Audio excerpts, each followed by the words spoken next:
with us this evening on the release of his book, The Lightless Sky, which is for sale, as you can see. So I encourage you all to pick up a copy after the event. In just a moment, I'll hand you over to David Loyn, who's our chair for this evening's event. But first, a quick reminder to switch your phones to silent. And when it comes to questions, please wait for the microphone, as we are recording live this evening. Thank you. Right, is this on? Hello, 1, 2. No. Technical issue. Not operating. I'll start talking without a microphone, and it'll emerge. Apologies for the late start. The reason being that Gulwali is a busy man with an incipient political career and has just come from another event. So forgive us for late starting. It is a really excellent book. I thoroughly recommend it. But Jon Snow's done that already, so that's all right. But it's a rare insight into what it's like being a refugee that Nadine has told us, and we'll talk to her in a little bit. But firstly, just to talk a little bit about the refugee issue to start with, there are now, last year for the first time, the baleful landmark was crossed of 50 million people displaced in the world. It's now nearly 60. There are something like between 10 and 15 million people a year currently moving from their homes. And the second largest country now that people leave from is Afghanistan. It's been the first country for the last 30 years, and it was only knocked off that unwelcome top spot by Syria last year. So there are many Gulwalis in the world, as it were, and there are many Gulwalis in Afghanistan itself. There are some 800,000 internally displaced people in Afghanistan itself because of the churn of conflict that's gone on in recent months and years. I was until July of this year the BBC's correspondent in Afghanistan. I finished there after 2 years working there, and I've been travelling in and out of the country for many years, and I can see why. I mean, every Afghan family you meet says, you know, have you got your ticket out? How do we get out? From middle-class people to quite poor people. And in Gulwali's case, Gulwali Passarlay began life as a shepherd boy, which we understand when we read the book is a very complicated thing to do. He gets very offended along the way when people say, you know, you were just a shepherd boy, with his grandfather who he loved, and his father who became a doctor. And in Nangarhar, in the east of Afghanistan, his grandfather and his father and other male members of the family were shot by the Americans, which was the reason why his mother said, it's time for you to go. And I'd like to start with that, Gulwali. I mean, why did your mother send you out of the country? You and your brother, Hazrat, were the last males in the family. You were the hope in a traditional Pashtun family. You'd lost this grandfather you revered, and your father who had become a successful man, and of course you revered as well. What was your mother doing? Did she expect you to send money back? Did she expect you to disappear and never come back again, or to return to Afghanistan a better man? What was in her mind? First of all, thank you very much, and thank you for giving up your time, and thank you to you all to join us here. I came all the way from Bolton actually today, so I'm glad to be here. To answer your question, I think it's quite complicated. Bolton's nearer than Nangarhar, of course. Of course, shorter yeah. journey. True.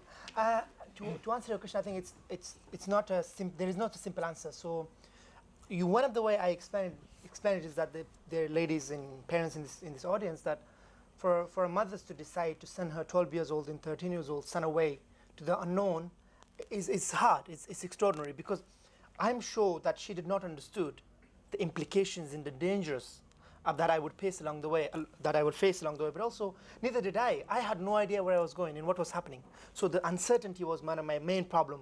And even now, we don't really discuss after 8-9 years. I don't really talk to her about the story itself. You were just 12 years old at the time. Yes, and it was really hard for me. Not only that she was sending me away, that I was afraid to go away. I was not afraid to go away, but I was more concerned and more angry for the fact that I was leaving the family back home, when it was my responsibility. It was my duty as a Pashtun, as a male, even though at this young age, to protect my family. So when my mother or my grandma and the rest of the family making a decision for me, it was a bit bizarre. It was a bit out of control. I didn't like it. I thought, this is strange, because I should be staying here, protecting my mother and the rest of the family, even though if that means giving up my life. But you accepted it. And I suppose one reason that she was doing it was just because you would survive, because the Taliban were wanting to take you and your brother away and train you to fight against the Americans, and of course they knew that the family had a cause because your father had been killed by the Americans. Great. Yeah, I think I didn't answer the full of your question. Yes, because of the conflict in the war, but also because we were a pawn between two games. So on one hand, the Taliban wanted us to become fighters, not only to take revenge, but also to fight the occupiers and the invaders. Because from a very young age, I was brought up that Afghanistan has been free before the Russians, the British, before that and afterwards. So it was something. There was this sentiment, especially being in Pashtun and being my uncle being in the Taliban. I was actually willing to do that, to go and join the Taliban. And yesterday I was seeing a video on Al Jazeera when in Kunar, actually, or eastern Afghanistan, near Nangarhar, ISIL, Daesh, were training kids 6 or even 5 years old from like primary school age children,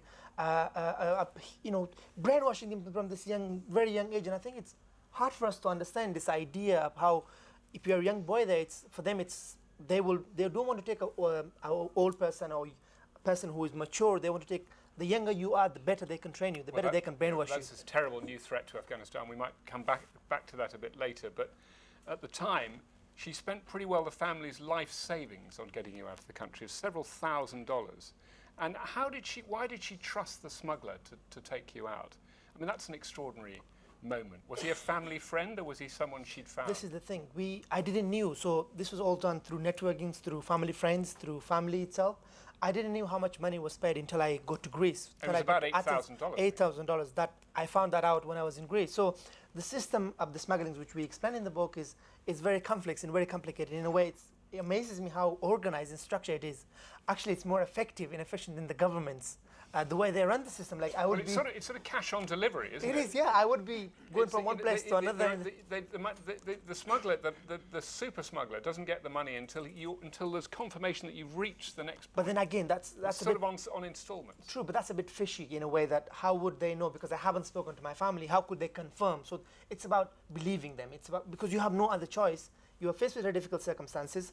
Those smugglers is the only hope that you have, and then you send your kids away, and then you just believe in them, and you just hope for the best. You don't want to hear bad news. So if they say, oh, they crossed to another country, or they made it to Europe, then that's a good news. Even though you haven't even spoken to them, you don't exactly know for sure that they have done, but you just had to believe in the kind of in their honesty. What's the incentive for the smuggler to keep you alive? Because he's got to pay people all the way along the way. I mean, if you just ended up in jail or killed somewhere, that would be a good thing for him, wouldn't it? No, really, because I have met people. I have saw people been killed or been left behind when they couldn't travel, they couldn't continue walking. People end up in prison. People sent back to Afghanistan or other countries.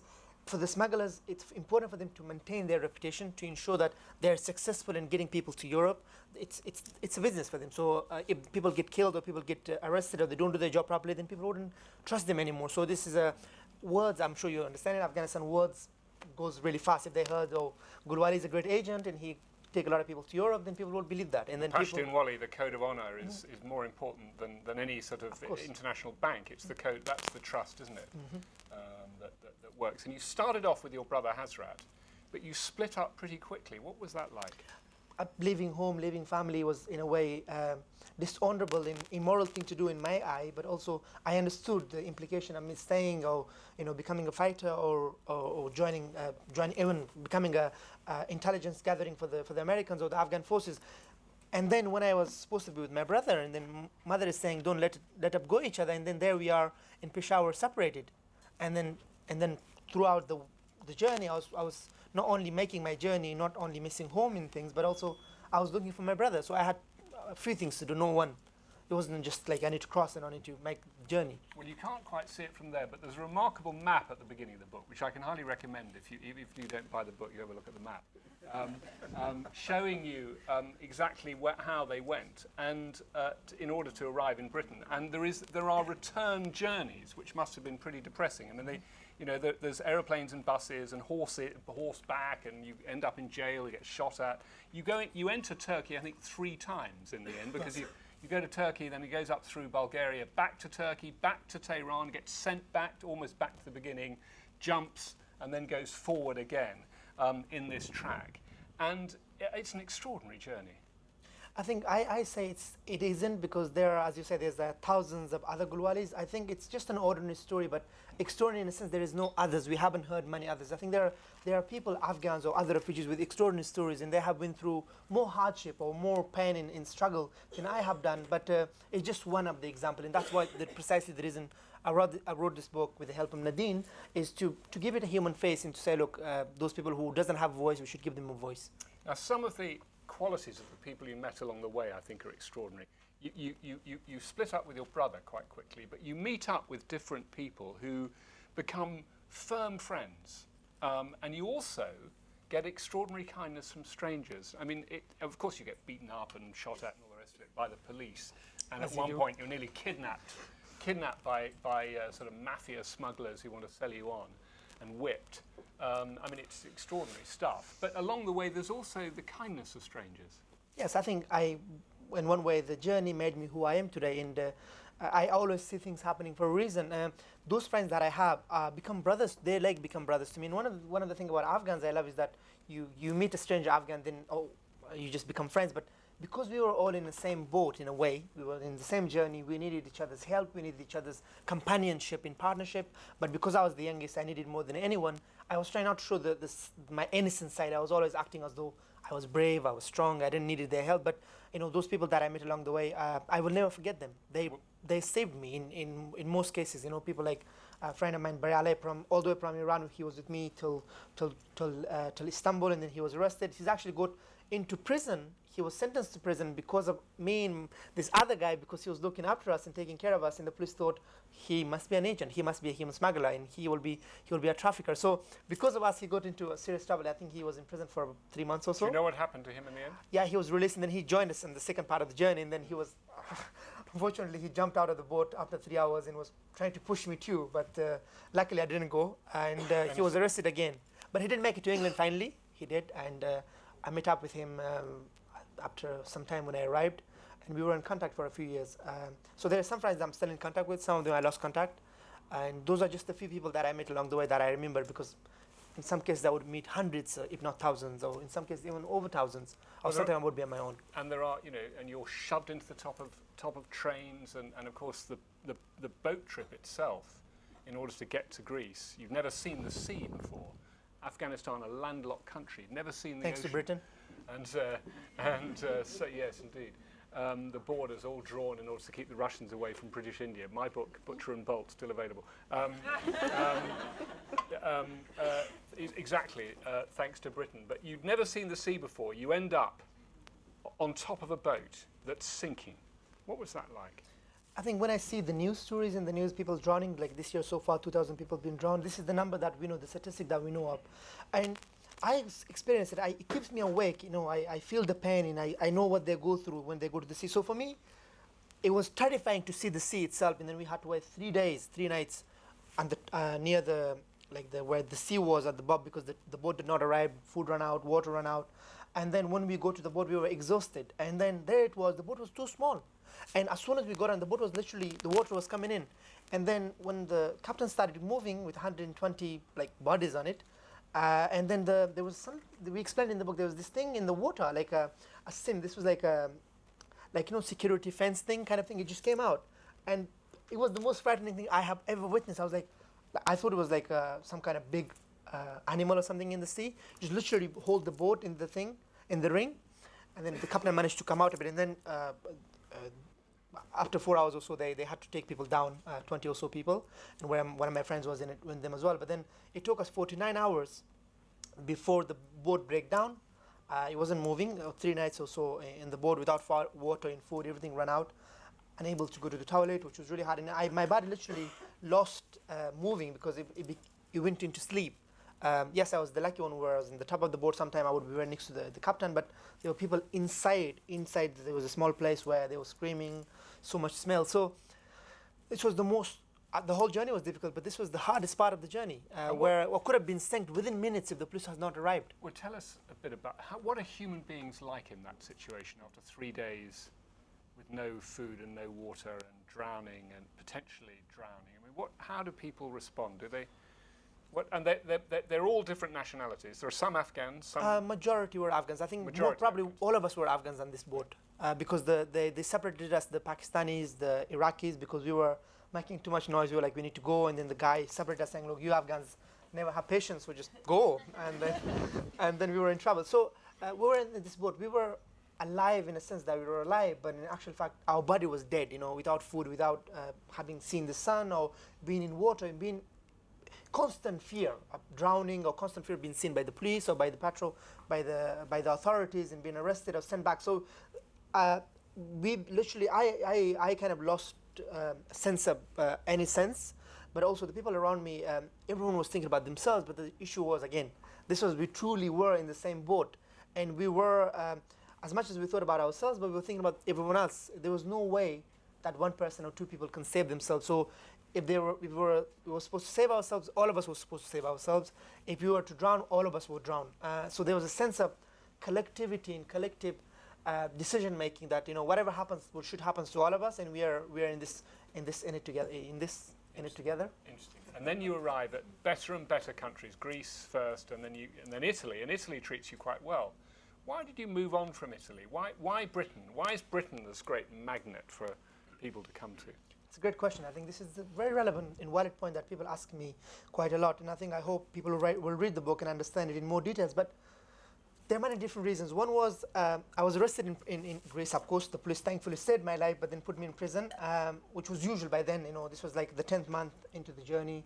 And the funny thing is, I talk about this a lot, because they imprisoned me. They gave me a paper which says that I need to leave Greece within a month because I entered the country illegally. Now I understand it why, because this Dublin regulations that you have to claim in the first country, but the first country understands they will not get help from the northern Europeans, so they just say, look, they encourage you to move on, and I think it's fair enough what they do. But because Greece at the time in 2007 was not as bad as the situation it is now, so then afterwards I found out that I was in prison for three months. And I was like, this is really logical. You want me to leave Greece within a month, and then you put me in prison for 3 months. It was really crazy. And then I had to leave because I had to leave. And then we were taken to either a UN camp or a charity shelter place. But we knew I still had the paper. Actually, I had the paper until I even arrived in Italy. Sure, before I went to Italy, before I left Patara, the Greece port, I met this guy. He was a human trafficker or agent or smuggler, whose name was Borat. And he told me, actually, probably he wasn't his actual name, but that's what people knew him by. The film must have just opened about then. Oh, yeah. Great. Ali G, I just thought about that. And he told me, it was very coincidental that he said he has met my brother. This was the only time after 10 months that someone has seen my brother and someone had information about my brother. Not only that. Well, the good news is that your brother had gone forward. Yeah, and then he had a picture of me. That was a bit shocking, and I was like, yeah, you have my picture. But because my brother had given it to him, saying, if you see this guy, just tell him that I'm alive and I'm looking for him. This was a great news for me. This was something that I was looking for, and then that's where there was more energy and more. Yes, faith helped me to continue, but also, even in the boat, faith was one of the things keeping me moving in hope. But one of the reasons I continued even further was, I need to find my brother. And then I went to Italy. Yes, I was treated as a child and as a human for the first time, which I'm very grateful, and I hope to get the opportunity to go back to that children's home and to thank those people who looked after me for 15 days. But that 15 days was kind of the longest day of my journey, because. But why didn't you stay and become an Italian? I could have, but because I was looking for my brother, I wanted to find him, and then I found out that he was heading for England. But also the feeling of isolation, because this was the first time I was without friends or without travel companions, it was really boring. No boredom, but also just days were becoming like weeks, and language was a huge barrier. They couldn't find me an Afghan translator. They found is that the place? I think Nadine writes it very, very beautifully, that this is where you sleep in a room on your own for the first time in your life. Yeah. The first time in your life, because you've always slept with your grandparents or brothers or in the house. And of course with all these refugees along the way, and suddenly you're in a room on your own. Must have been a surprise. It was a surprise feeling. I think in a way I was grateful, and I showed gratitude that I was safe, and I had a warm place, and those people truly wanted to help me. But the issue was, language was a huge barrier, but also there was this feeling of unease. I wanted to move on. I wanted to continue. Now I had more reason than ever to continue to find my brother.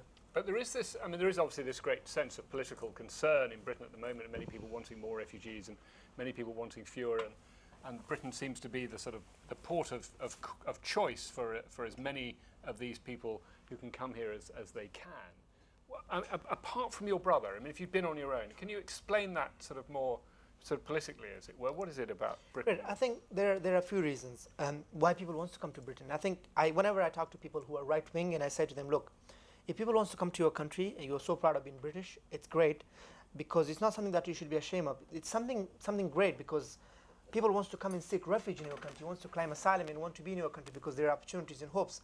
There are the other different reason is this, that language is one of the main reasons people want to come to the UK, because English is an international language. Most people speak it. I was one of those who didn't. But I'm still learning, making progress. You've caught up. Yeah, it's my fifth language. Yeah, of course. I think it's easy to learn compared to Italian or other languages. And also there's this sense of connection. There's a historical connection, cultural connection that people have thanks to the British Empire. But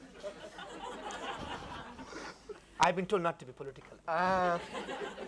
But also there's this idea that because Britain is the hardest to get to, so it must be an amazing place. Yes, it is, except the weather. But there's different reasons. The other is because people see I've met people along the way, they say, look, Britain is been heavily involved in bombing our countries and invading it. So not only does it have a moral responsibility to give us safety and security, but also we feel like it owe it to us. So there are different people. The majority of them are coming for the right reasons, they think, and also because they are unwelcome in the rest of Europe. So when I was in France, when I was in Calais, I was there for a month, and that month felt like 3 months. I believed in it for the last 8 years until the last minute, like literally on the 11th hour of the deadline. Me and Nadine sitting in this room in Gladstone, we had like charts everywhere about different months, different people, how much money I had. And then I said, look, I used to tell her that I crossed the border, it was snowing, and then we would look at the chart. It would say, it's not winter. And I was so confused because the time was something that I didn't have sense of. And then I realized, well, no, actually, I was only there in France, in Calais, not for 3 months, but for 1 month. And the police humiliated me every day and treated me so badly that it felt this is how it was, and that's why people want to move on. You were only there for a month, and it felt like much longer. Yeah, of course. You know. And this is the jungle. Talk a bit about the politics of the jungle. There's all these different groups, and the police come a lot. I mean, it's a very intimidating place to be. It is. So when I was there, so every night there was a place for lunch, to eat food. Probably United Nations or some charities were giving us food. There were two places the police will not arrest us. One was this lunch place, which was near the stations. We will go there and spend much of our time there, have some warm tea in cold because it was November, and also there was another place in the evening where we could go and eat, and the police will not arrest us. Everywhere else the police will arrest us. Sometimes they would arrest me 3-4 times a day. Actually not 3-4, but two times a day. Sometimes even 3 times, because I would be going to the police station, I'll be walking back, they will arrest me again because I have no proof to show them that I just came from there. So they have this kind of target. I just wanted to make you feel, so unwelcome, and wanted you to continue moving on. Actually, the French police would, every time they used to arrest me, they're like, on the lorry in the port, they're like, next time. This time, no chance, but next time, like, keep trying. Well, there is this slightly farcical moment in the book where the first lorry you break into heads in the wrong direction, and he gets out of it and says, "Oh, are we in Dover yet?" And then the police laugh and they say, "No, it's Belgium." So then you end up trudging back to Calais, and you do finally get to Britain in a banana lorry, which, and I may say, it's a refrigerated lorry. This man gets into the back of a refrigerated lorry. If they turned it on, you wouldn't be here today, and that happened to many people along the way. Indeed, I'm very lucky. I'm actually very lucky. I survived and so much. I saw death with my own eyes. But in Calais, so in the jungle, we would travel at night to go to the parking space for the lorries to get on the lorry, and then sometimes they will take us down in the morning. And really cool. I used to beg the drivers, please take us to the port. The police will take us down because at least it will be warmer. So from the lorry parking place to the jungle would be like 2-3 hours walk, and it would be really cold and we would be really tired, but they wouldn't listen. But then sometime what would happen is we'll get back to the jungle, to our small shelter, small tent, and then the police will come in the morning, bonjour, and then like they will arrest us again. I'm like, can we sleep? They wouldn't let us sleep. So it was really tough. And it was not as many people as it is now. So there were people kind of living in different parts. Now like they have, kind of Sudanese come, the Afghan side, and the Eritreans, and then the Syrians, the Iraqis, and now it's more shocking. I recently visited after 8 years, and I couldn't believe what I saw. And Paris. The size of it. the size of it, but as well as the conditions are really bad. I mean, that food place doesn't exist. The support that I used to get, because when I was there was only a few hundred people, it was manageable. Now it's unmanageable, and there is no way to get into England or to get into Britain, because there's, Britain has spent 30 million or so building fences, and it's people, everybody's hands are hurt, everybody's hurt. Well, we'll talk about the politics of that and your life in Britain in a moment. But Nadine, I mean, Gulwali mentioned the writing process, and he talked about these charts and how you persuaded him when he said it was snowing that it can't have been snowing because it wasn't the winter. I mean, how did you write this story together? Tell me about the process. We drank a lot of tea, I think. Yeah, they Very got bored of Afghan. us. You became a real Afghan. They just give us the whole thing, like just take it, like. Yeah. We were drinking. We went to a residential library. It's like a writers' retreat that I go to work. Why did you need to go to that? I mean, you might have just talked to him. We tried. So this is the third ghost-written book that I've done. And previously, when I've worked with subjects, Gulwali hates it when I call him a subject. Sorry. She interrogated me. Co-authors. It's been much easier because I've sort of been able to kind of grab interviews here and there. I've talked to people on Skype. But Gulwali will hate me for saying this, but Gulwali is still very traumatized. I speak very fast as well, by the way. Yeah. Speaks very quickly, but there was a great deal of trauma. This young man had rebuilt his life in Britain, learned English, as you can see, got to school finally after a battle with the Home Office to prove his age. There wasn't a happy ending when he arrived in the UK. He then had several years of battling the Home Office who didn't believe that he was only 13 because he'd been through this hellish year, so he looked older. So, having achieved then his life very quickly, got into school, passed his exams, got to uni, we then come along to start writing the book, and Gulwali has to go back to a very, very dark place that he hadn't been in for a long time. So it was hard. And actually what we did is we went away to this writer's retreat for several weeks, and I had an instinct that we just needed to be away somewhere very quiet. And we sat in an office. The library, the retreat that we worked in, it was actually given to the nation by William Gladstone, the great Liberal Prime Minister, Victorian Prime Minister, who was responsible for ending one of the Anglo-Afghan wars. So it was fought the Midlothian campaign on human rights in the Northwest Frontier in 1879. So it was quite fitting because there were some very long nights in our office. There was a portrait of William Gladstone bearing down on us, and you had a few conversations with him when you were delirious, by the way, because we were so tired. We had a big mug of tea. But it was, I would love to have been there to hear Gulwali speaking to Gladstone about the welcome that he'd had. But you worked. I mean, when you say you worked, I mean, writing is hard work for anyone who hasn't done it. I mean, how were your days? How did it work? We were had no time. Our editor Margaret's here, who cracked the whip viciously. We were up. Some nights she made us cry. Several times. She's mean. She knows it now. But we had, some nights we were sort of averaging 4 or 5 hours sleep. It was a very intense process. 4 or 5 hours sleep. Yeah, towards the end. Yeah, and it was because. So you're working till late at night, getting up. She wouldn't listen to me. I'm like, go sleep, and then she'll be on, and she'll be doing the wrong edits anyway. Yeah, that's what tiredness is. No, the reason that happened, the reason that we were working up to the wire and such long hours is at the very end, and this often happens with people who are traumatized, at the very end, having kind of given me a piecemeal sketch, at the very end, in the final 2 weeks, Gulwali just had a rush of memories. Suddenly, and this is very common for people with trauma, it all came out. It all came back. And then you remember the date, the month. Yeah, suddenly you were remembering in minute detail. So I knew that we had a very special book on our hands.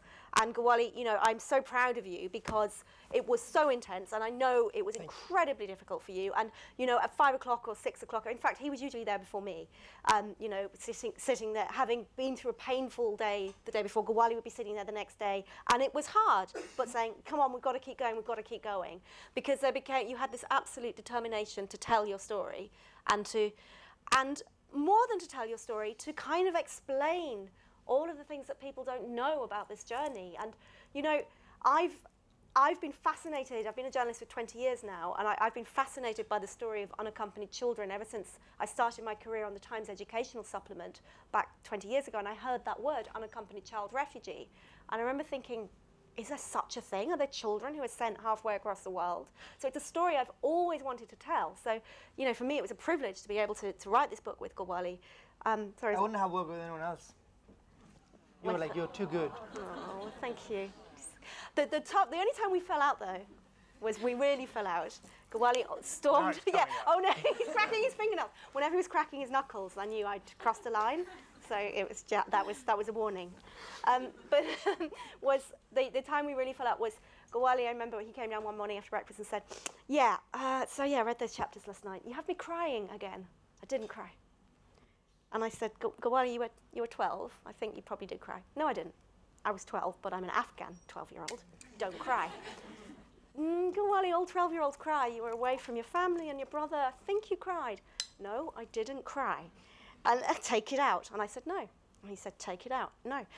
We had a stalemate for about 2 hours, I think. And then we drank some more tea in the Afghan way, and we sorted it out. Yep. So does he cry in the book? He does, but not as often as I would have liked. Well, it's his book. I mean, he's the author. And that's the point, co-author. actually. That's the point I was trying to make. It is Gulwali's book, and that's why I was so proud of Gulwali. I didn't write the book for him. I turned Gulwali's story into words, and Gulwali absolutely took ownership of his story, which is why it was so incredible working together. It really was. And I think, you know, one of the hardest things for both of us, though, was, because obviously you were 12 and they were sketchy memories, was the timeline, working out how much money he had when, and also the stories of the smugglers. So it was brilliant that the lovely people at the Writers' Retreat gave us our own office. And the only way we could kind of make sense of stuff, we basically just stuck loads of pieces of paper on the wall. We had flow charts, because we also couldn't make sense of the whole smuggling ring, because it's myriad. So we actually wrote it down like a business plan. So we said, like, who is the CEO? Who are the senior management? Who are the kind of country representatives? Who's middle management? Who are the workers? And then we kind of wrote it down like this flowchart. In terms of money, we kept losing track of how much money you had, because it's amazing. His mum gave him a tiny bit of money, and his grandmother hid a little bit of money in his clothes. But you held on to that for such a long time, because actually the $8,000 that mum paid up front basically paid for everything. And at some points on the way, the smuggling system is so organised that Gulwali would be given pocket money to buy for his expenses, to buy a train ticket or to pay for food. So actually, the original money that you set out with, you kind of had till pretty much the end. I mean, you lost it all in Calais, I think. I forget. But you know, that was one of the most staggering things for me, was just this myriad sort of network, as I said, of these different agents. And the time I think he was most at risk, or any kind of refugee is most at risk, isn't actually when you're in the hands of the bigger guys. It's when you're in the hands of the subcontractors. And that's when it all starts to go wrong. So that's the myriad of drivers. That's the people getting you over borders. And, you know, they're ruthless because they've been paid a small amount themselves. They're usually quite poor people. Although there's a lovely, lovely story when you're crossing from Iran into Turkey for, I think, the second time. Both them was actually good. Black Wolf was nice too. Yes, Black Wolf, the sort of Wolf, Kurdish. Extraordinary name for it. He was rather good. He was helpful throughout. Very helpful. Yeah. He was an Uber smuggler. We enjoyed writing those stories. I mean, he's the sort of Kurdish areas. The reason that, you know, the Kurds are so sort of heavily involved in this human trafficking is that they literally inhabit these border areas between Syria, Iraq, Iran. Which are sort of stateless areas, and it's easy to move people through, and so it's kind of an easy business for them to have. But the story that touched me the most, I think, was Sebest and his family, who were poor people. This was in Kurdish-held Iran, and Gulwali had dinner with the family, with the grandmother, and when Gulwali and the small group of refugees were leaving to take this treacherous mountain night crossing on foot into Turkey, the women of the house held up the Quran, which is a traditional traveller's sort of what you do of travellers leaving. You hold up the Quran and they walk underneath it and you say a special prayer. They did that for them. And the old lady had tears in her eyes because Gulwali was so young. And Sebest kept Gulwali alive that night. I think at that point you were so exhausted and that journey was so treacherous, you might not have made it. Because some people, there were lots of different smugglers had their protégés, had their groups of people. People got left behind on that journey, as you know, and you were shot at on that journey. But Sebest stayed with you. He gave you a horse, in fact, to ride, didn't he? It was the first time you'd ever ridden a horse. I gave him $25 as well. Yes, you did give him $25. Actually, it wasn't his horse, but he insisted that I take a horse. Otherwise, he said, "Look, you will not be able to travel. You will not be able to make it." But I think that was a very nice and kind. It's amazing. This man gets on buses and planes and boats and all the rest of it, and then a horse is the thing that freaks him, having come from the mountains of Afghanistan. Yeah, didn't like the idea of the horse. Yeah. You make it very clear in the book that this was one of the scarier moments. I jotted down two things that you said along the way, which is sort of why you wrote the book. My home was a war zone. Did that make me any less human? And that sense of really wanting to humanize the stories of these people who otherwise are just statistics, I think is one of the reasons that marks this book out among many bits of sort of political literature. But you also say there are no good options in dealing with the refugee crisis. So how would you, if you were asked to go into the Home Office tomorrow and advise the British government, as you really want to do, he's a very keen young Labour Party activist, he'll be an MP in 5 years, what would you say, what would be the best policy, the most humane policy, and something that's workable? Because, it's my belief that Germany, who's now taken in about 1% of its population in refugees, that's going to be something that will haunt Angela Merkel. It's something that will it's probably too many people for the political nature of Germany. I may be wrong, and there may be many people in this room who think we should take that sort of numbers. But Germany's going to take about 800,000 refugees. One in 100 Germans, are new refugees. Should we take those kinds of figures? I think there's no easy answers as I talk about it, but there are solutions. I think if we focus on solutions in trying to help those people, we will be able to. Yes, you can't take everyone, that's for sure. And what Germany has done, we need to put things into perspective. One of the things I say is that, for example, you people were born in Britain, which is great. It's an accident of birth that I was born in Afghanistan. It was not my choice. And I would have not left Afghanistan if it wasn't because of war. And a lot of Syrians or Iraqis or people who are leaving war zones, we know that Syria was a place for safety of Lebanese, Palestinians, Iraqis, refugees. People leave because they have no choice and they're faced with really difficult circumstances. And what we should be doing is, it shouldn't be about the cost of money or this idea of being anti-immigrants and how we can't take them. Germany has taken more asylum applications this year so far than Britain has done in the last 10 years. One of my problems with Britain is what Britain should do. If I went to the Home Office, what I would do is, one of the things I would do, I would work with the rest of the European Union, I would work with the United Nations, not wash my hands up responsibility, say, look, we can't take everyone. Let's look at the cases thoroughly. Who deserves an asylum? Let's look at it. Who we should give refuge if they're really running away and fleeing ISILs and war zones, and how we can help them, and work with the rest of European Union. And it's not only I would say it's not even a European crisis; it's a global crisis.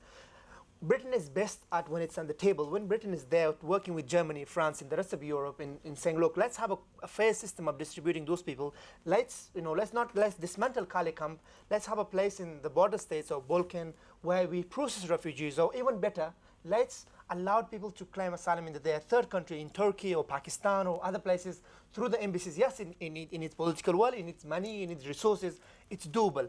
But one of the best things we should do, one of the most hardest things that we should be doing, is trying to find solution to Afghanistan, to Syria and Iraq. People will not come. And then again, those people who are here, I have yet to meet a refugee who doesn't want to go back to their country.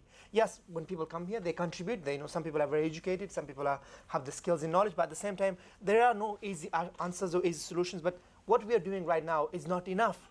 Yeah, of course, the problem is finding a solution to Afghanistan is something we've been trying to do quite hard since 2001. We've spent, the equivalent of the Marshall Plan and lost a lot of lives, British, Afghan, American, etc., in doing that. And there is this, there is this sort of rather bloodless thing that happens, rather cold and calculating thing that happens to Afghan refugees, which is quite hard now to get asylum in Britain as an Afghan. You tend to get sent back. And yeah, there's a double standard. Like Britain has an agreement with get Afghanistan. Sent back when they're 18. I mean, there's been a number of cases of that this year. But Nadine, I just wanted what to do make you a think point. we should do? Before coming up here this evening, I was sitting downstairs talking to the photographer Giles Dooley. He's a brilliant photographer, and he's just returned from Greece. He's just returned from Lesbos, and Giles has worked in every conflict zone. He's been to South Sudan. He's been to Afghanistan.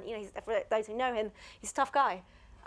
He's just come back from Greece. He had tears in his eyes tonight, and he said, Nadine, you can't understand. He said, we were taking babies off the boats who had hypothermia, and the only way to treat them was basically we were turning the car engine on to warm them up. 2 babies died in front of him, and he's really traumatized by that, because he said, this is Europe. This is where I go on holiday. I'm used to going to South Sudan or Afghanistan and seeing people die. That's what we do. What I'm not used to doing is going to Greece and seeing babies die in front of me. And, you know, that is what's happening. The cold weather hasn't stopped the boats coming. You know, people are dying every single day. And it's in the heart of Europe. This is Europe now. This is unprecedented. I don't know what the answer is, but I do know that our leaders are sitting with their, really, are sitting with their, you know, sitting on their hands. Well, because I think, I don't know, do they want people to die? Because we know this is happening. Giles also described, you know, one scene, he said, the volunteers, they're volunteers from all over Europe, you know, of all ages, just ordinary people who've gone to Greece. And he described one scene, he said they were working round the clock, they're utterly exhausted, and they don't quite know what they've let themselves in for, right? They're just ordinary people, and they're going to come back really messed up by what they're seeing. And he described a scene that they'd sat down for lunch at a restaurant, and Giles, he said, also as a photographer, you don't normally get involved, they're the rules. But in a situation like this, he said he was getting involved. He was pulling people out of the water. But he described a scene, they all sat down for lunch, they just had their lunch served, and they just kind of were relaxing, and then they see another 2 boats on the horizon. Suddenly, you know, plates off, and they're all rushing out. And on one of those boats, 45 people are still missing. And he saw that with his own eyes. So if I'm telling you the words of a hardened war photographer that has just come back from a Greek island, more traumatized than I've ever seen him, then I think that says something. Let's take some questions from the room. I'm sure there are many. There's a roving mic. If you would speak into that and just tell us who you are. If anyone's got anything to yes, here in the middle. Because I don't think there are any easy answers to this problem. Hi, I'm Maudie. I was in Lesbos working as a volunteer September to October, and I then actually travelled the Western Balkans route with first an Iranian family and then an Afghan family from Mazar-e Sharif, which is a city in the north of Afghanistan. Were you doing that as a journalist or a no, volunteer? I was. As I an think agent. in the same in the same spirit as you, She's Gulwali. Black Wolf. Yes. Yes. Well, this is my cover story. So this is what we're going to be telling. No. I think in the same spirit as you, I wanted to show that the numbers are not just numbers. Put a face, put a voice, and being born in Britain to British parents, I think an extra step is kind of transgressing that self-other binary that people often put down between Westerners and refugees. So obviously I spoke to a lot of, I don't speak any Arabic and I now speak a very small amount of Farsi. But I didn't have good enough communication to speak to a lot of people, but the ways that you can communicate without language are actually very incredible. And so I picked up a lot of information and a lot of emotion, a lot of feeling. But I really wanted to ask you what you think the implications are now, or how it might have affected your journey differently. Social media, because nowadays, during the current crisis, a lot of the smuggling, and as you said, you lost your brother, a lot of kind of family reunification happens over social media. So people will often arrive in one place and know where to go to meet smugglers, know the established routes where they are. Obviously, there are more established routes than when you were doing it 8 years ago now. But there are huge numbers of Facebook groups dedicated to the refugee route, and I wondered what you thought of those implications.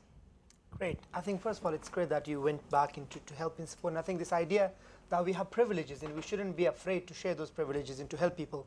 And I think, yes, great. I remember one day in Cali, cold evening, I had the dinner, and there was this guy talking to this girl, this lady, a volunteer, and saying, I hope you get to England, and then when you get there, please stay in touch. And then he's like, she's like, let me give you my email address. And then she wrote something for him, and I was wondering what email address was. Like literally, and I was like, what? So I knew the phone number, okay, like a phone number, but what is an email address? How could they communicate? I was really, really confused.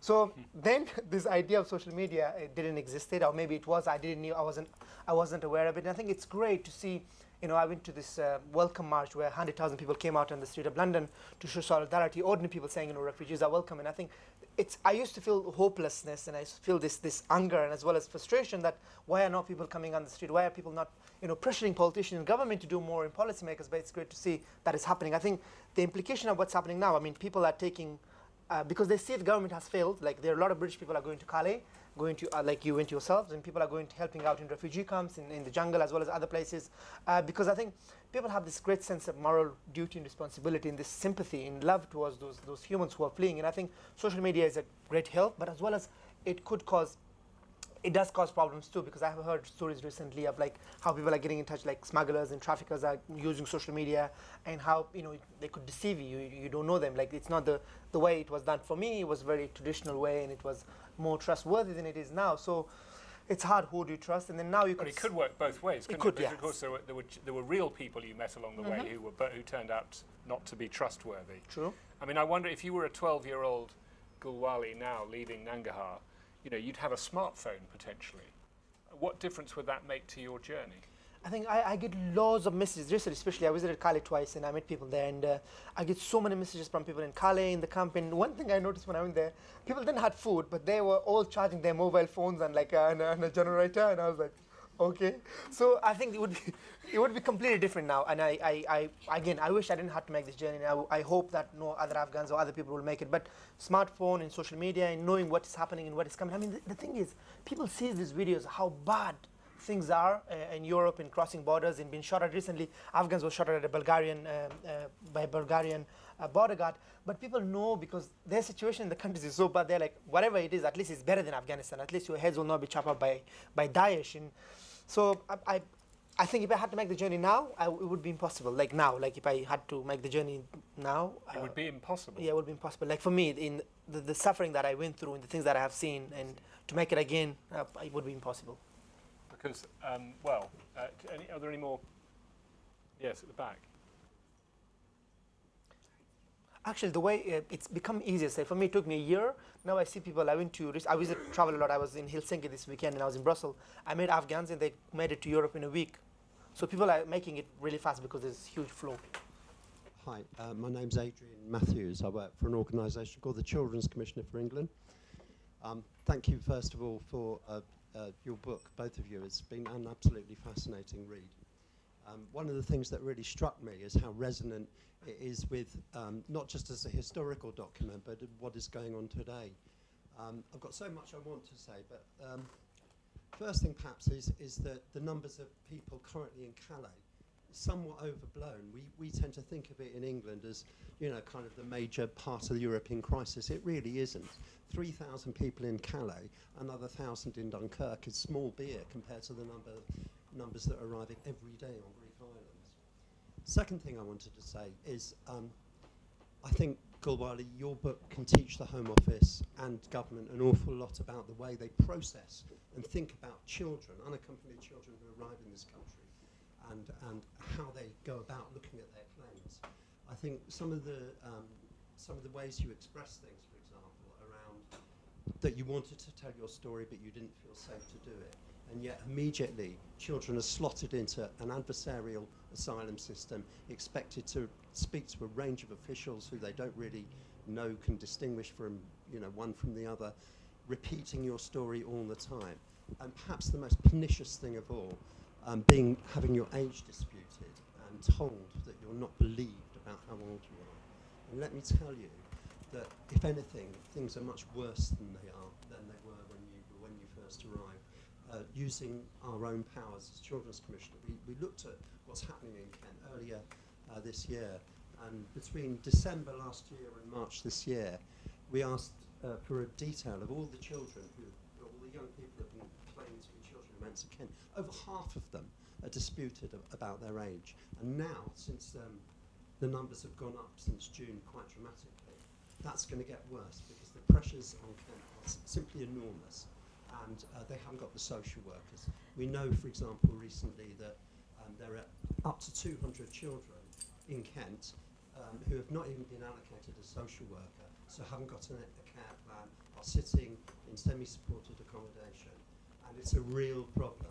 And local authorities have to rise to the challenge and start taking some of the children that are currently in. So Adrian, can I just ask you, because obviously you know about children, because Save the Children have been campaigning that the government should take in more minors, but you're saying that we can't even cope with the ones who are coming. No, I'm not saying that. I think absolutely we should take in We're more not, minors. and we're not example, dealing with them well. Well, we're not dealing with the ones that are here well. No, we really aren't. Because if they land in Kent, they become the responsibility under the Children Act of Kent Social Services. That is an issue that needs to be a structural issue, if you like, that needs to be dealt with. But we also know that there are a lot of unaccompanied children in Calais who have family in the UK, and I cannot see why, with all the wit and resources and will of governments, they can't use the current Dublin regulations to ensure that those children can rejoin their families. We know a 10-year-old who's got parents in Manchester, sitting in the jungle.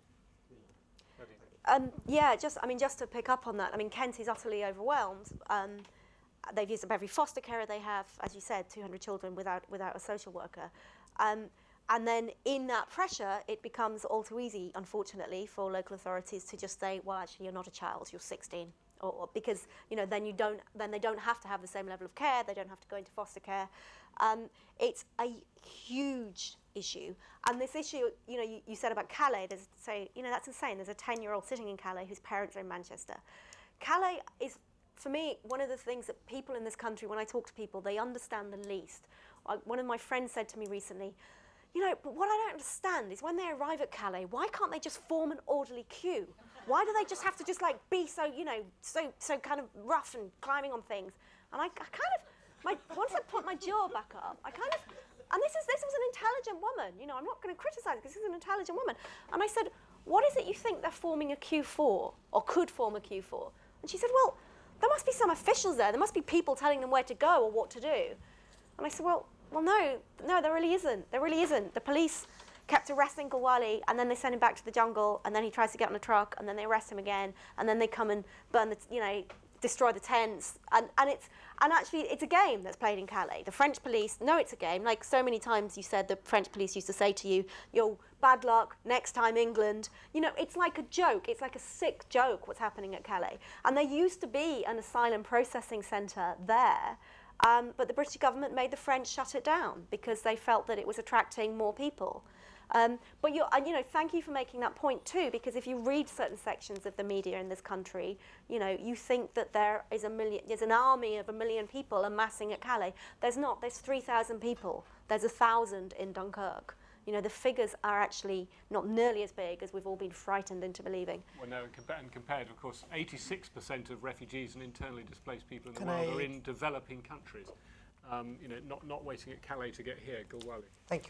Thank you, and thank you for writing to me. We had an email communication. Now I know what email is. And I think it's good what the Office of Children Commission is doing. And I think the real issue is, for me, when I was in Kent, I'm still Kent have responsibility for me. And maybe before I had the Kent thing, when I went to Calais after 8 years, a few months ago, on my journey, as hellish as it was, I didn't cry as much. But when I went to Calais, I could not hide my tears. That's how bad it was. It was literally shocking. Yes, we could help those children, we could help those families, and we can help those people to come here or to distribute them in France. But the issue in Kent is that the government unwillingness to enforce other local authorities. We have thousands of local authorities across the UK and Britain to take children, because if you give them to Kent, they will dispute your age. And this thing about disputing your age, it ruins your life. Because if your age is disputed, you're not believed. I came to this conclusion with life after going through so much hardship that I wanted to end my life, because this is how cold the system was. This is how unfriendly. Yes, I was looked after. I was treated as humans compared to the rest of the world. But there was things like not believing in everything I said. They did not believe in that I was an Afghan. And I say this. This is the biggest insult, that you can tell an Afghan that you're not an Afghan. I was like, everything else I can deal with, but I can't deal with this. So the problem is that they've had thousands of Pakistanis who speak good Pashto because they come from the Northwest Frontier region, who don't have a right. They're originally Afghans anyway. But yeah, okay. Let's not go there. Until 1893 because of the Durand Line. But they're Pakistani citizens, and they've thrown away their papers and they arrive here. So there has been quite a tough line on proving nationality.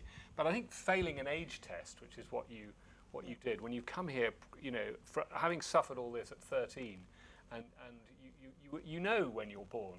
Of course. Precisely. Yeah. And that's you're the issue. I told- think this is the thing. I mean, yes, I understand there has to be a system in place to. I have no problem with cooperating with them and to say, look, to find out exactly who I was and where I came from and about the nationality and the places and everything else.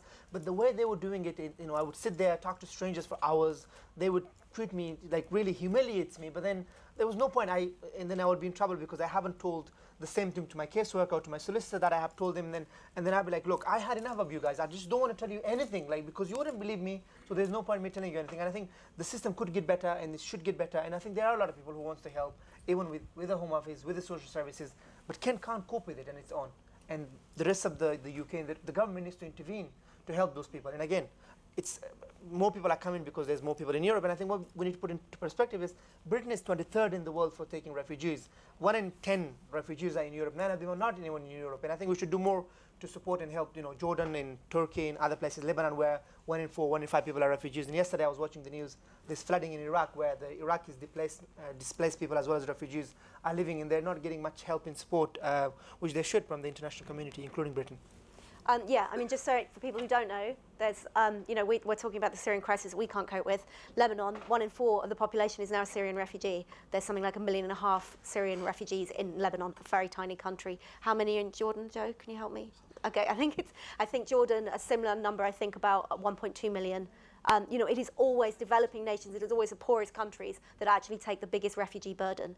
That isn't something that you would know from the British media, but it's very important to point out. Here. Yeah, well, you've got the mic. Yeah, go. Hi. You're Gulwali, thanks for coming to speak to us tonight.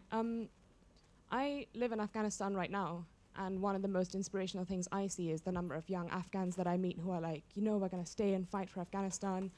Obviously, this is just in Kabul, where security is much better than the provinces. But is there any potential, would you ever consider reconnecting with Afghanistan or going back, or maybe inspiring young Afghans to stay and fight? Because that's one of the many criticisms, right, is that they're leaving and the government hasn't provided opportunities. Amazing, thank you. Well, he wants to be president, so yeah. Yeah. I think, you definitely need to read the book. I love to go back to Afghanistan, and for the last 4 or 5 years, this has been my aim, with school education and everything that I've been doing. I've been involved with so many committees, commissions, and groups. I try to get experiences and expertise, and to go back, and I think it would be a great investment. I think I want to make not only Afghanistan proud, but I want to make Britain proud that what they have done for me, which I'm in huge debt in gratitude to Britain and to the British people for allowing me to stay here and for giving me a second chance. In this campaign, the young Afghans are running, Afghanistan needs you and stay. It's amazing.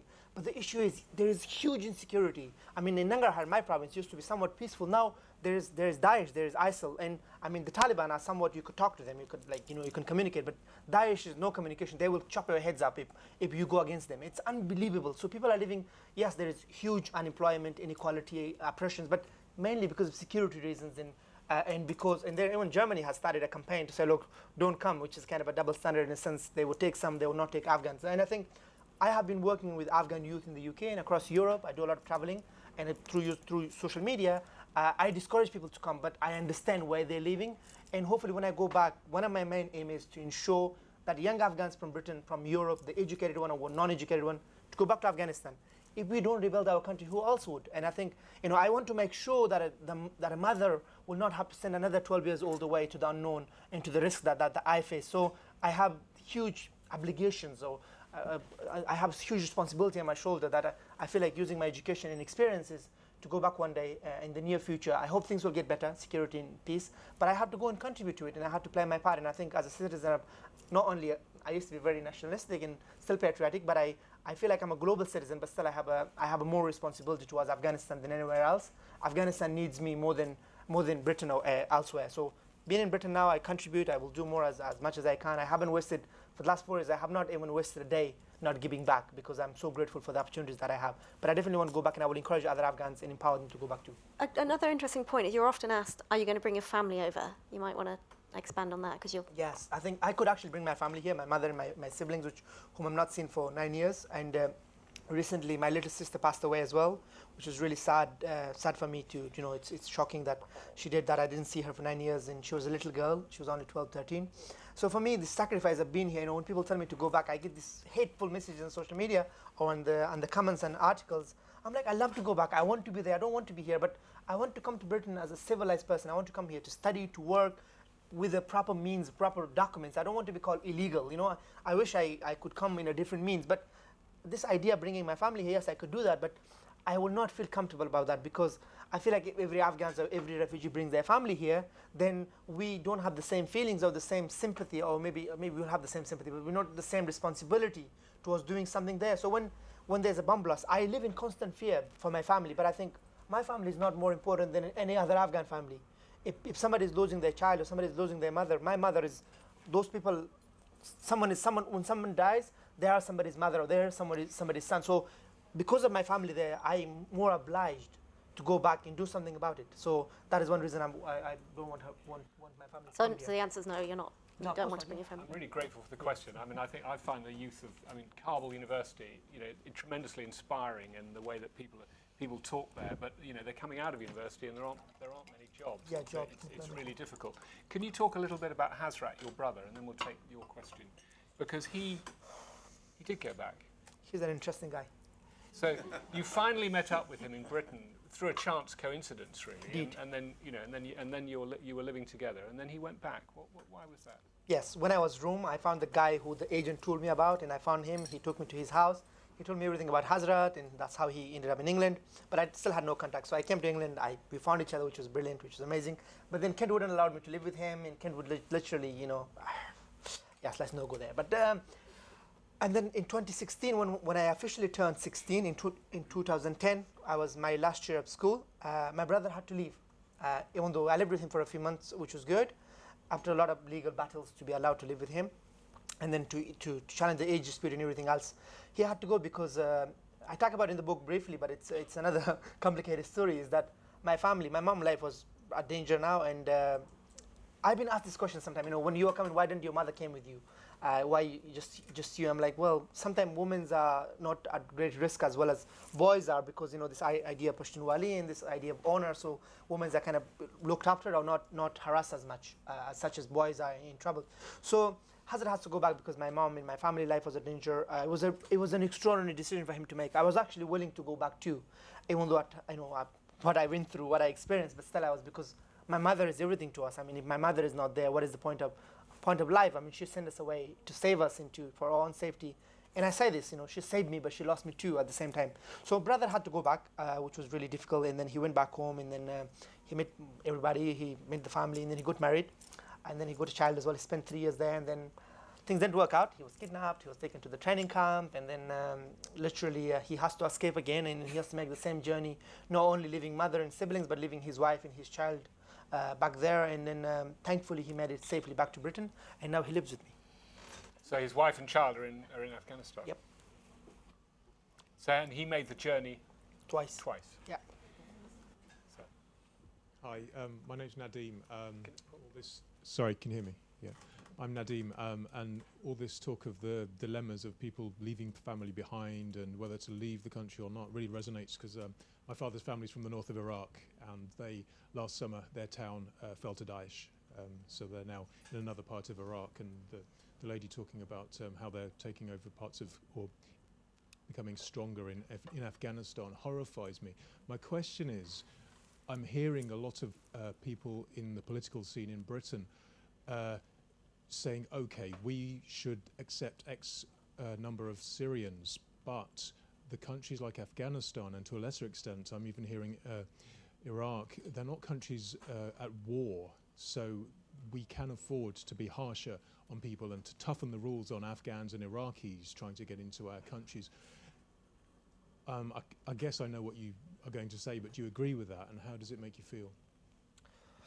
Absolutely not. I don't agree with it. I think the problem is I hate the double standards. It's not only Britain, it's the rest of Europe as well. Afghanistan has been at war for the last, not only this 15 years, but the last 30, 40 years, as David knows, as all of us know. And Afghans have been drowning in the sea, and Afghans have been treated really badly. And there's some kind of agreements between Afghanistan and Britain before even the Afghan government came to existence that we will send refugee asylum seekers. And when you come to Britain, if you're an Afghan, you're most likely, there's 80% chance of refusals. Britain have a special program, a plane that takes Afghans back. If not weekly, at least it's monthly. And Afghanistan is as dangerous as Syria, as Iraq, and so does it Iraq. And yes, I completely understand we can't have everyone, we can't take everyone. I get the arguments from the other sides, we have our own problems, sure. But those people who are leaving, who are fleeing, they're running away from wars and conflicts. And here we are, we're shutting our doors and saying, no, you're not welcome. Where are they supposed to go? What are they supposed to do? And those are the kind of people who will go and join the Taliban, will go and join Daesh. I know Afghans who have went back from here. They became resistant to the government. They joined the militant groups because they had more reasons to do so now. So I think when they come here through so much hell, and some of them sell everything they have to make the journey, to pay the human traffickers. And when they go back, they have no homes, no nothing. And there's a funny story that a few years back, British officials and some European officials, Swedish and others, they say Iraq was safe, that we can send Iraqi refugees back, or people who are refused asylum. They went back and they couldn't get into Iraq, so they stayed in Jordan for a week or two. They came back, produced a report saying Iraq is perfectly safe and Iraqis can be returned. So it was crazy that they went and stayed in Jordan because they couldn't themselves enter Iraq, but then they were saying and giving a message that Iraqis can be sent. So if we are treating refugees, we should treat them all equally and with the law and according to the UN conventions. And if we are sending people back, we should send them back when things are better. And I think people will go back themselves when things are better. Nadine, you've watched this for years. I mean, the whole refugee issue, you've reported on it. I mean, should we treat all these countries differently or individuals the same? It's a really tricky one. It is a really tricky one because we disagree on this. I can understand why it's in the interest of both the Afghan government and the British government to say that Afghanistan is safe to go back to. But obviously every case, under asylum case, I do believe every case should be taken on its own merits, whatever the country. One of the things that, I had sort of struck me over the years, that I spent a lot of time in Afghanistan. I did a big investigation for the Mail on Sunday, probably about the time you were making your journey, actually, probably about 8 years ago. Small world. Yeah. And I remember being what the Mail on Sunday would have said about Gulwali. They serialised our book. Yeah, we loved them. Except that the headlines was very dodgy. Everything else was good. Yeah. But I remember sitting in a barber shop in Kabul and talking to young men who were about to make the journey, and and some of them were so incredibly naive. And there was one young boy, and I don't know what his story was, but he was saying, oh well, when I get to Britain, I'll be a doctor. And now this was a young boy. It was barely literate.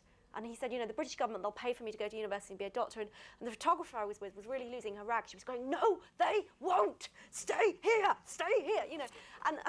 but he wouldn't believe it. And I just thought, gosh, there's so much kind of disinformation that the traffickers and the smugglers put out, and the naivety of some of the people kind of making the journey. And I do think, it is a reality that on this journey, there are people who are absolutely fleeing for their lives. There are people who are economic migrants, but I also think if a Somali fisherman can't afford to be a Somali fisherman in Somalia, then there's a problem with that, and that needs to be addressed too. Another photographer friend of mine I spoke to this morning has just come back from Somalia. Actually, she's worked there extensively for the last decade. She said she's not going back again. She said it's the most dangerous she's ever seen it. She went to IDP camps, internally displaced people camps, where they haven't seen an aid agency in 3 years. These people have no food. The education system has completely collapsed, and she said the only schools she saw were madrasas run by Al-Shabaab. Now, so we can talk about economic migrants not being as worthy as asylum seekers, but it's an issue we need to address, because if we don't, then it's going to come back and bite us on the bum. So I didn't really give you any answers there, did I? I agree. I agree. I think it's important. We need to, people who are running from poverty and desperations, it's injustice that we need to address the world system. How 1% of population have 85% of the world. That's a problem. And we're going to take a couple more questions, and then we'll wrap up and give you a chance to buy the book. Yeah, no, I should pass that on because that was my question.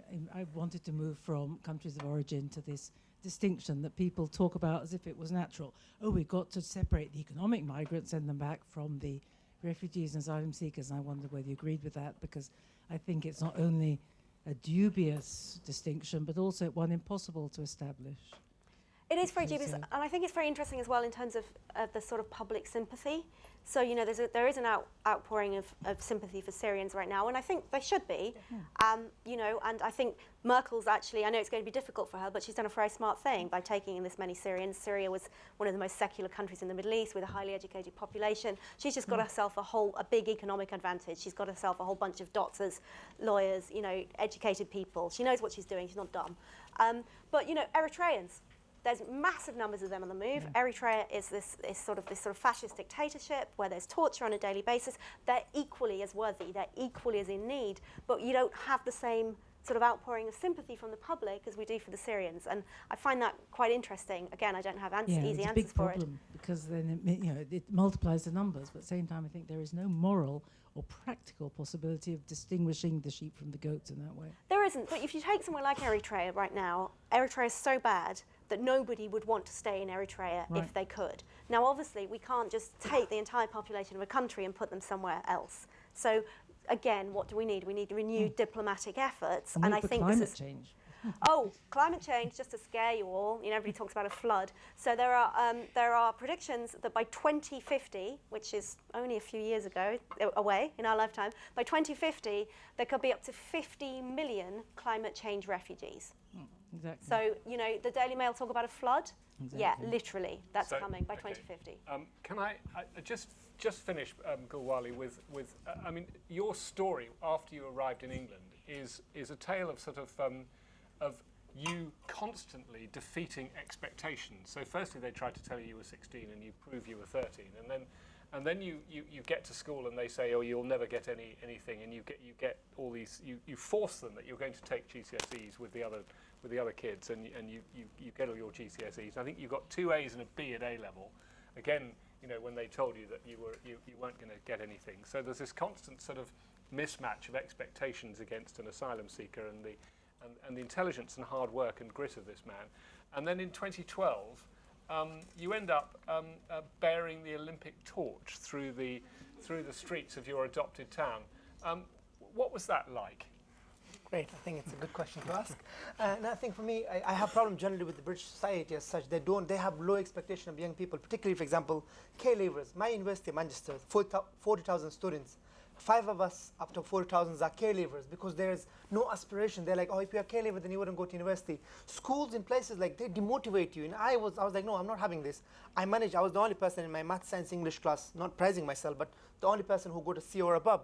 People who were born here, they didn't, because there was no high expectation from them. They were not pushed hard enough, or they didn't appreciate the opportunities in that. They just took it as for granted, and that was my problem. But with things with the Olympic torch, I think it was amazing to see that, and that's actually another reason why people want to come to Britain is this idea of, they will be treated fairly, they will be treated with justice, and to some extent it's true. I think to a lot of extent it's true, and I think this. I love this. I mean, I travel to Europe like quite a lot. Yesterday on Sunday when I arrived to Manchester Airport, the Home Office official was asking me why I travel so much and why I have been having so many stamps from London. So I've been traveling a lot and seeing the rest of Europe.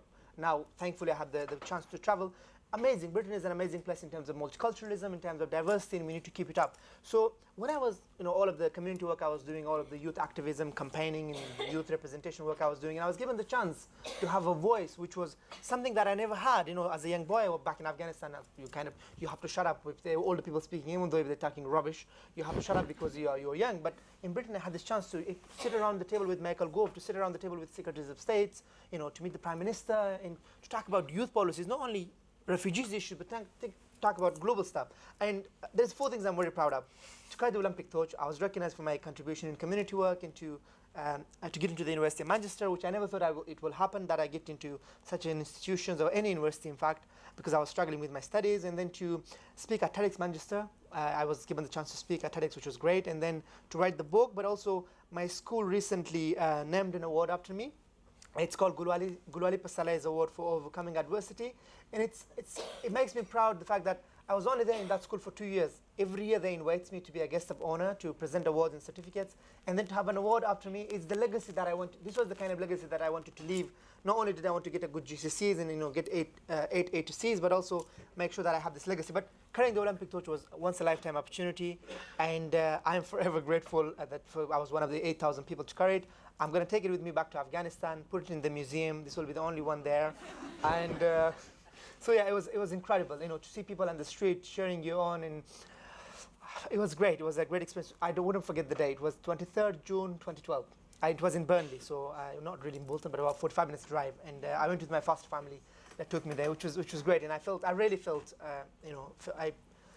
the sense of my adopted home. I felt that it truly was the day, and again, that I have not failed my mother, and I have continued to do my best. Well, it's an inspiring story, the Lightless Sky, an Afghan refugee boy's journey of escape to a new life in Britain, Gulwali Passarlay, with Nadine Gurian. Thank you very much to the parents. Wonderful.